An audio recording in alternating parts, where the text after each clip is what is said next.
let's just talk about this Hawks team. You're familiar with them. Paul Millsap is probably their best player. Schroeder has played better, particularly of late. Their point guard. Talk about the challenges of facing the Atlanta Hawks. Well, I think Millsap is one of the more consistent player in the league. You can go month by month with his season. Actually, his career problem. It's 18 points, 8 rebounds. Every month, 18 points. If he had a great month, it's 19 points. If he had a so-called average month, it's 17 points. But with Schroeder also, he's having some of his best basketball after the All-Star game. But another guy that not too many people will factor in, other than us and the teams that we know him very well, is Hardaway. Hardaway is having a monster last 2 or 3 months. He scores. He's not just a shooter. He attacks the basket. He gets to the free throw line. But they have a good team. They're balanced. Their bench is very experienced. It's going to be a tough matchup, but we're looking forward to the challenge. Obviously not having Jan doesn't help, but we have more than enough. Jason has played well as our backup center. We can always throw Keith in there, but Marge definitely has a big role to fill. Hopefully he can manage Howard. Howard is still. He rebounds offensively against us. I think he averages almost 5 offensive rebounds a game, so we have to do a good job of containing that. What's your philosophy end of the game in terms of fouling Dwight Howard? We definitely will consider it. He hasn't shot the ball well from that line for a while. I think this year he's a little over 50% against us. I think he's 49 the last couple of months, I think. But it's definitely a consideration. Especially, if he gets us in a position that it's going to be an easy layup, we want to wrap him up. And we want to put him at the free throw line. Do you ever, as a guy what did you shoot in your career from the free throw line? I think I was probably mid to high 80s. Do you ever, as a guy, didn't take a lot of them. Yeah, but do you ever, as a guy who shot in the mid to high 80s and was a great three-point shooter, just look at a guy who's a professional basketball player who's been in the league for years, and just shake your head that this guy's right around 50%? Yeah, it's something. It's a mystery, right? You think that you can at least get to 70%.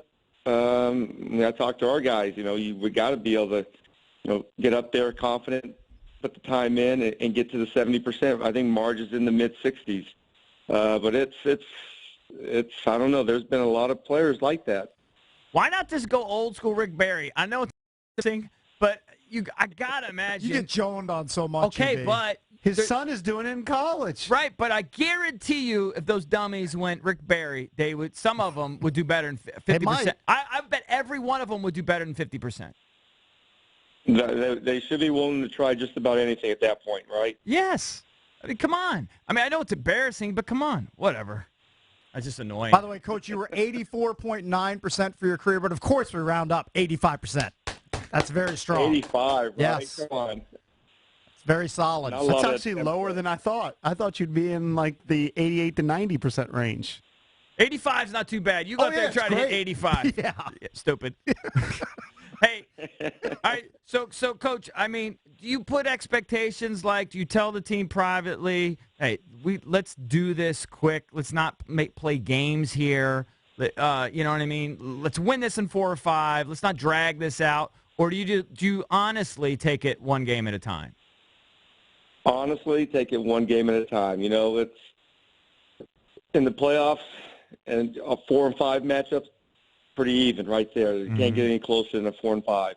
I just feel that it's always first to 4.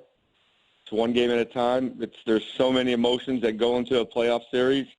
You just can't get happy after a win. You can't get too down after a loss. You have to be steady, and they're going to come and give us their best shot. And likewise, we're going to do the same thing. We're excited about it.